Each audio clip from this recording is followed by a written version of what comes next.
Hey guys, my name is Jackson and I'm in my third or fourth year of YouTube now. Probably approaching my fourth year.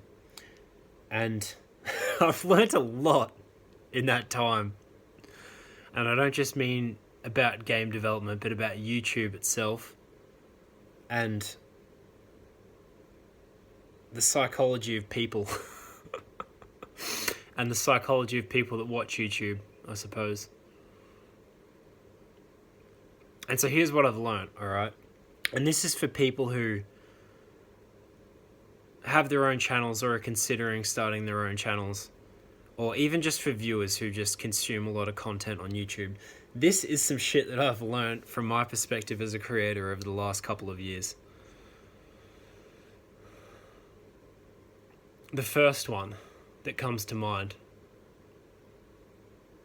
is that people will take advantage of you any chance that they can get. And people will always take the easiest path. And if you put out content on YouTube for free, high quality content, and have the hope, with like a donation link or something, that people will reciprocate that effort and show their appreciation by giving you money in return for what you've given them, they won't. They won't. Ever. There might be one or two, but they're always the outliers. They're always the outliers because they're special people. And on average, like this is not me criticizing. Like, I'm not trying to moralize to people that they ought to change or anything like that. It's just an observation that if you give people what they want, they'll take it and they'll leave. On YouTube, like it's different when you're face to face with a person and there's an actual genuine connection. But the nature of the internet and the nature of YouTube, it creates this weird barrier between the people that are creating and providing all of this high quality information and the people who just feel entitled to have it and consume it. And that brings me to the second point, which is, if you're going to be a creator on YouTube, expect that people will feel entitled to the things that you put out. This is something that I didn't see coming. And it wasn't obvious at the start, but it got more obvious over time the bigger the channel got. And it's not even big, dude. Like, I'm at like fucking 3,000 subscribers. It's a tiny channel. It's a tiny channel compared to some of the channels out there. Like, I'm very grateful for where I'm at, but there's much bigger channels. And already at the point where I'm at, it's like you could have a fucking 2-hour video of carefully prepared content that you might have thought about for hours and hours over days and weeks. And then you've edited this video and spent hours editing it, hours filming it, making sure that nothing goes wrong when you're filming it, making sure that you correct it so that everything's clear and laid out. And people will leave comments on it complaining about how shit doesn't work because they've made a mistake and they expect you to fix it. And then they get mad if you don't reply to the comment and fix it. It's fucking ridiculous. It's fucking ridiculous. And, okay, so the next point is that not everybody's like that. And there are some people who do genuinely appreciate it. And I think for me, that mostly makes the whole thing worthwhile. It's like, even though people absolutely take it for granted, on average, and you get these fucking entitled comments from these fucking idiots who don't watch your video properly and don't read what you've written, or make mistakes and then and then turn around and blame you. God. Even though all of that happens, you do get people who watch the videos and leave remarkable comments and who are genuinely appreciative. And I get emails as well from people who, usually they email me because they've got a question and there's something that they want me to help them with. But there's also interwoven with that question is a genuine sentiment of appreciation, and the sentiment that they've really consumed a lot of my content and have really learnt from what I've offered, and it's genuinely made their lives better. And that's a good thing. That's a good thing. And I guess the next point, so point number 4, is that you do get a genuine sense of satisfaction from the work that you do and the videos that you put out. And it's a weird sort of feeling, because it's always tainted with that sense of, like, you're feeling like you're wasting your time, because a lot of the time you put out all these fucking videos and they just land on deaf ears, right?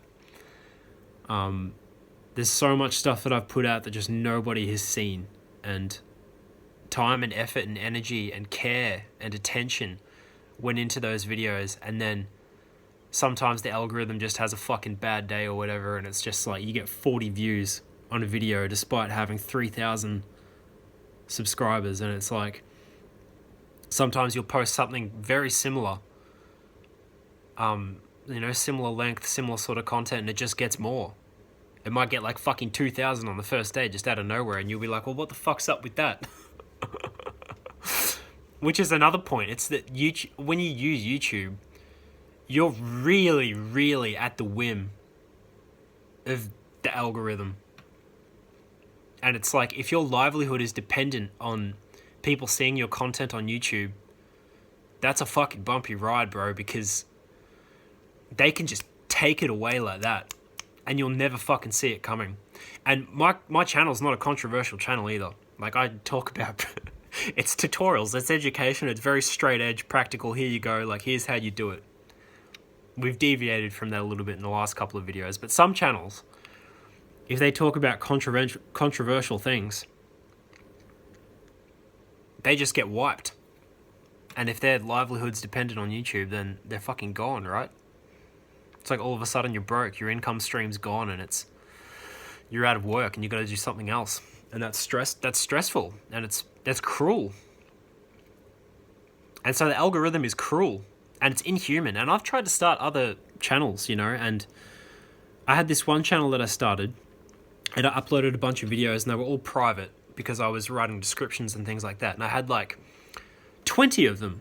Like, I'd carefully cut all these different clips from one big long video and uploaded all these different ones and written massive descriptions for each, and probably spent like 10, 12 hours over a couple days, like doing all of this, like recording it, cutting it up, writing all the descriptions, like substantial amount of time.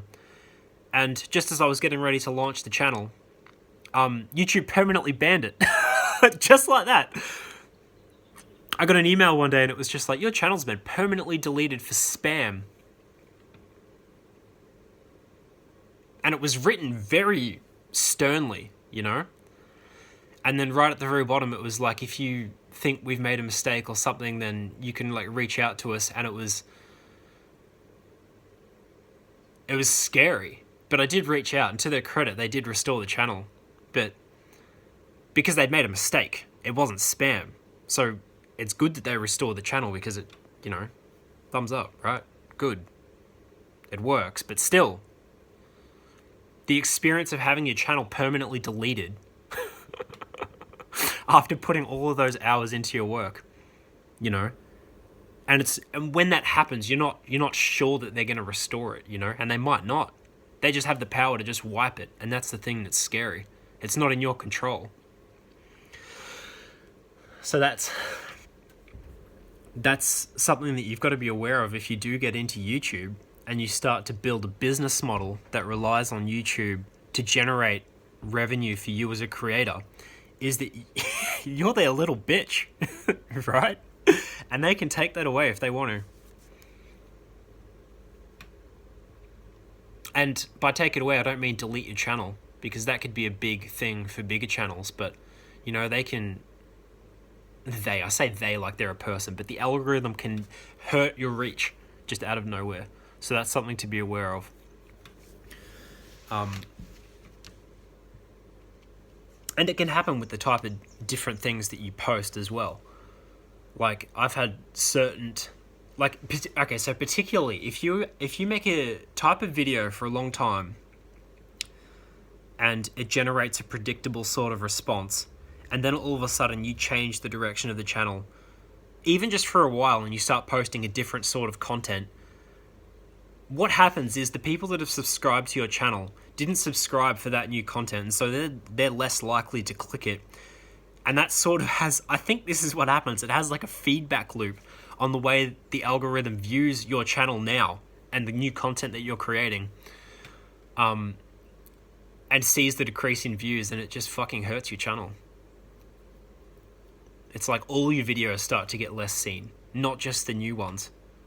Like, I've sort of noticed this. It's like if I'm in a groove creating a particular type of video, and then I suddenly change the type of video I'm making, all of the people that usually get funneled into my old videos, which have usually my most popular and usually have a consistent amount of new comments and things like that, they get reduced as well.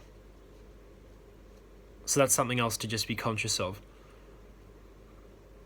Which makes it hard, it makes it really hard to evolve as a creator on YouTube, because every time you evolve, it's like the whole force of the whole thing is just against you changing your mind and changing the way that you express yourself on the channel.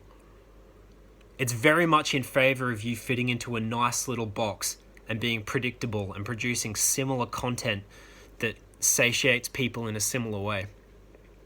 Which, of course, nobody can do over the long term, because nobody's a static thing. There's a quote by, I can't remember who it's by, like Aristotle or Seneca or one of those old fucking Greek philosophers or whoever the fuck they were, that no man steps in the same river twice, because the river is not the same, nor is the man. And so we're constantly changing, and that's at odds with our success on YouTube. But what do? You can't stay the same, even if you try. And if you try, you'll just kill yourself. Kill yourself in the sense that you'll make yourself miserable and soulless, and the quality of your content will deteriorate regardless, because you won't be interested in it, and you'll just be creating the same mindless shit again and again and again. Not serving yourself and not serving anybody, really, even though it might be quote-unquote successful in terms of the metrics on YouTube. And so what do? You just have to keep changing. And that's sort of what's happening with this channel now, is that we're heading into new territory. Less tutorials and more of this, whatever the fuck this is. That's the other thing about changing on a channel. You don't necessarily know where it's going to go. You can't know. You just have to sort of ride the wave and see. I think I will do more tutorials in the future. Like, I'm always going to be working in Unreal Engine and going back and forwards in that, but there's a new sort of flavor that's being added into this channel, which is this sort of higher level, more abstract, less deep down into the code and more sort of big picture understanding of what's going on when you're game developing. And that includes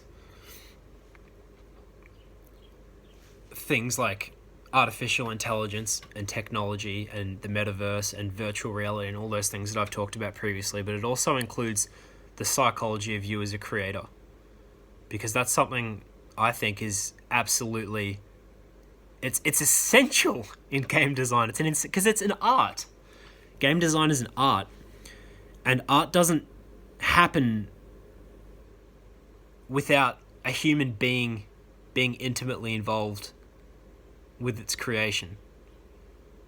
Like, art is an expression of humanity, and it can be facilitated through technology, but technology itself isn't going to create art. And I think that's what a lot of channels miss, and a lot of what not game designers, but maybe programmers miss. I don't know. I just think there's something to be said about the significance of the psychology of the person doing the programming and the influence that has on the quality of a product that's being produced. Because it's not just all about technical talent. You could be the most technically brilliant programmer in the world and still not be able to create a good game, because It's a separate skill. Creativity is a separate skill. It's humanity. And the best stuff that's ever created is a blend of both the technical skill and the intuitive, dreamlike, slightly visionary, bizarre, emotional, chaotic, fucked up world of a human being. In all its fullness, right? They're two sides. It's two sides. You can't have one or the other. If you're too much on one side in the creative side but without the skill, you create bullshit. Like, it doesn't have any technical beauty. But if you're on the other side, you create stuff that's cold and hard and prickly and it's got no soul. So you integrate them both. But that's not what I got on here to talk about. Maybe that could be the next video, but I'm here to talk about things I've learned about YouTube in the last couple of years. So people take advantage of you.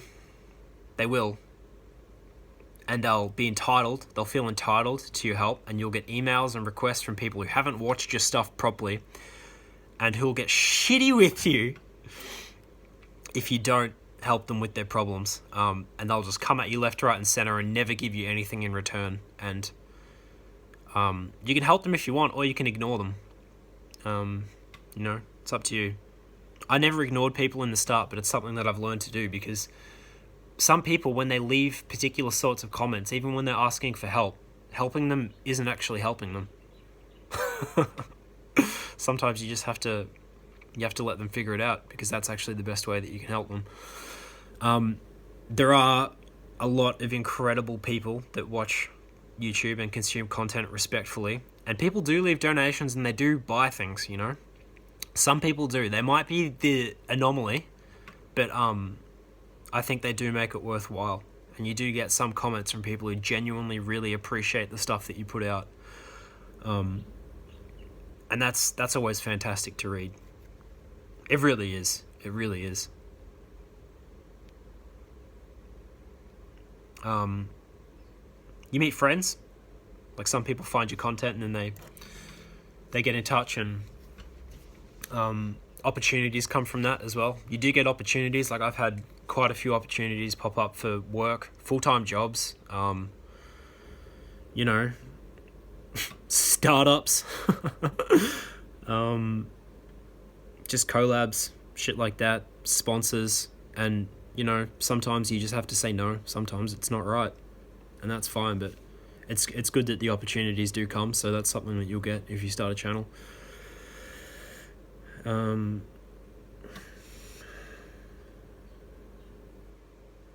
You do make some money if you set it up, I don't put ads on my videos because I don't agree with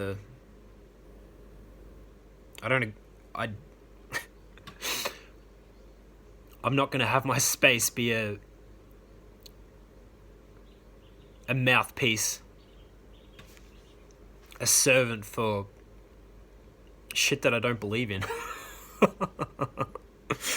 Like, whenever I fucking scroll through YouTube and I see ads fucking by like KFC or like pizza places or like just all this other fucking bullshit, it's like, I'm not gonna fucking do that to my channel. My channel's here for education, dude. Anyway, what else have I learned from YouTube and my experience as a creator? Okay, so some other things that I've learned. This is less about YouTube itself and more about the process of creating, is that if you start a channel and you start putting out content, you learn to organize your thoughts a lot more clearly. So for me, when I'm doing the tutorials, I think this depends on the type of content that you're creating. But for me, with the tutorials, going through the process of having an idea for a tutorial, thinking about it, making sure I understand it, figuring out, even if it's just in my mind or written out, how I'm going to convey the information, and then going through it live on the camera, right, and actually doing it step by step, and then doing the video, you really get fucking good at like organizing your thoughts and organizing your mind. And if you're speaking a lot on your channel, of learning how to speak, right, like that's a whole art in itself, just learning how to speak. And it was something that I had to learn by going through YouTube. It's like doing tutorial after tutorial and learning to rely less and less on the notes and actually just trusting my mind and my body and whatever to bring the information up as the video progresses. Like, that's a skill that you can develop. And you sort of get a feel for it before you even turn on the camera and open the video or start the video, whether it's a tutorial or something like this. Like, the whole video is already sort of in you, and it's like, it's not in your mind because you can't grasp everything that you're going to say intellectually. Like, you don't know the words that are going to come out, but it's sort of like the feeling is in there. And it's like you've sort of got this vague picture and this vague feeling of what you're going to say, and then you turn on the camera and you start the video, and it unfolds just right before your eyes. Like, that's exactly what's happening now. It's like I didn't necessarily... I did plan this, actually. So I have this fucking book just here. Little Harry Potter book, by the way. Undesirable #1, just like me. I had this fucking list of notes, and I wrote this out beforehand, and I was thinking, okay, well, maybe I'll do the video and I'll read through these notes whenever I get stuck and I need a point to continue the video on. But then I just folded it up and put it away because I realized that I didn't need it. And that's a sort of trust that you develop if you're doing a lot of videos live, you know? So that's something that I've learned, is just that ability to sort of organize my mind and just make shit on the fly, basically. Because you do it that many times, right? Like, I've fucking done, like, I don't know if I'm in hundreds of tutorials now. Probably at least 100, maybe. I don't know. Maybe not quite. I'm not sure. But a lot. Hours and hours and hours and hours and hours. And some of them are fucking, like, up to 2 hours long, you know? And doing that content over and over and over again and organizing that information over and over and over again, it shapes you. Like, it goes without saying, like, you already knew this, but, like, it's just practice. Practice makes perfect, right? And it's like, but not your idea of perfect. It's like it happens in a way that you don't expect. And committing to doing a channel and making regular videos, like, there's a benefit that you get from it that you're not going to see going into it. You just sort of have to trust it and just do it and see how you go. And then it sort of emerges and it becomes clear over time. Okay, so YouTube. What else have I learned from my last 3 or so years of YouTube?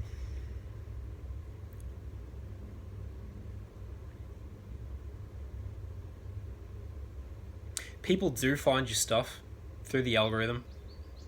Like, some of my most popular videos have like 10, 15,000 views, I think. And I've never done anything to promote them. And I know that they were high quality videos. The videos that you do put the most effort into, they do end up being rewarded in time, I think. For the most part, not always. But generally, I think the algorithm is pretty good at eventually propping up the videos that are high quality content. Like, for me in particular, my AI Made Easy series, I think that's the most popular series on YouTube, and I felt like shit when I made that. Actually, I was quite sick when I made that, but I did put a lot of effort into that, and that has been rewarded in terms of views. But making money is a separate thing, because when you put shit out for free like that, like I said, people always take the easiest path and they won't give you money for it. So that's sort of another skill that you learn to develop if you're trying to make money from YouTube, is the art of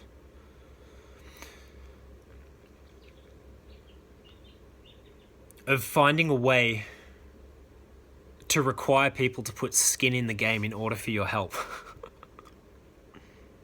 And in a funny way, that's the only way that they really appreciate it. And in a strange way, putting up that boundary where it's like, you know, I'm not going to do this for free. Here's a little bit so that you know that it's legit. But if you want the rest, you need to pay for it. Doing that, I felt like an asshole at first. But over time, what you start to realize is that that's the only way that you actually teach people to respect the things that you're creating. And it's the only gauge that they've got to measure the respect that they should be giving to the thing that you're creating. Because if you just put shit out for free, the people who are already good developers and who have been through the fucking tough shit, they will know it and they will see it. They'll know that it's high quality content and they'll leave a fucking comment or they'll email you and they'll be like, bro, fucking good work. Like, thank you. But everybody else, it's like that phrase, casting pearls before swine. It's like you're throwing valuable gems into a fucking pigsty of people who don't know what they're looking at. And so in order to show them that what you're doing is actually high value, you need to put up a barrier that says, no, you need to put skin in the game. Otherwise, you're not going to get what I'm going to offer, because what I have to offer is valuable enough for X amount of dollars. And you're not going to get it unless you pay it. And that's a sort of a tough lesson to learn. And it's sort of a balance that this pendulum swings a little bit that way and a little bit this way as you learn how to do it. Like, sometimes you'll put up boundaries and you'll be a little bit harsh and intolerant and rigid, and you sort of go back and forwards between, well, how much skin should somebody put in the game and how much should I offer free help? So that's something that I've learned, and it's something that you'll learn if you do YouTube as well. In this line of work, like doing tutorials and helping and things like that. You might want to do other stuff, but I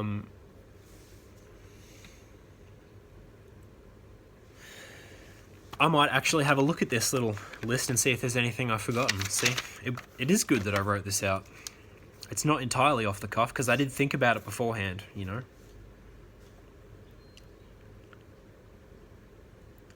So some people do care. You will get taken advantage of. You learn how to prepare your thoughts. You learn how to get people's attention. Somebody's driving past. I hope it doesn't get too loud. Part of the game of doing YouTube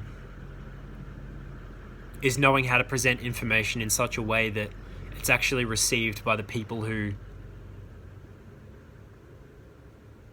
are going to be watching it. So that's like thumbnails and things like that. You've got to make it accessible, I think. Otherwise,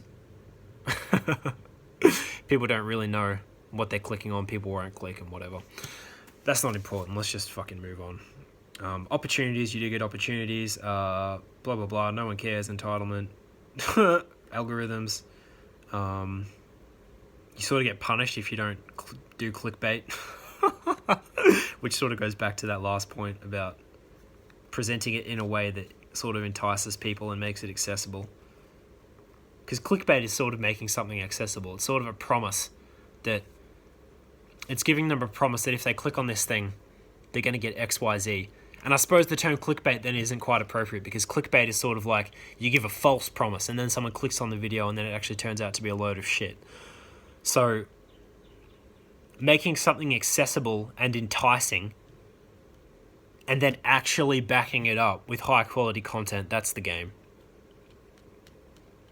And that's hard, And me particularly, I don't care, really. Like, as much as I've tried to care because I know it's good for business and everything like that, making my stuff widely accessible to just a general audience on YouTube has never been something I've been able to do, because I'm just not interested. It's like my priority is the content. It's just the high quality content. And the people who need it, I think, eventually find it because they're searching for it and they don't find it in the clickbait. I don't fucking know. I'm sort of rambling now. We're almost at 30 minutes. Maybe we should wrap this up. Yeah, I don't know. I think I might just leave that there. So that's some shit that I've learned from YouTube. Look, if you're thinking about starting a YouTube channel, it is a rewarding experience. You will learn a lot. You'll benefit from making lots of content. So make as much as you can. Make as much as you can. Make the content that you want to make. Do it for you first. You can't do it for other people. You have to do shit that you actually enjoy doing, and the doing of it itself has to be enjoyable. Otherwise, the channel won't succeed because you'll get fed up with it. And every time I've tried to create content that was for the channel and not for me, stuff that I didn't want to make, it always fucking crashed and burned, because I crashed and burned, because I was denying what I actually wanted for this idea of what I think other people want, which it's a losing strategy. So those three things, which I can't even remember what I just said, but you will meet people who appreciate it, you will get taken advantage of, and people will be entitled. You will learn to organize your thoughts. It'll probably be a good experience. I mean, it's worth a shot. But do it for you. And just see where it leads. Alright. Have a good day, guys.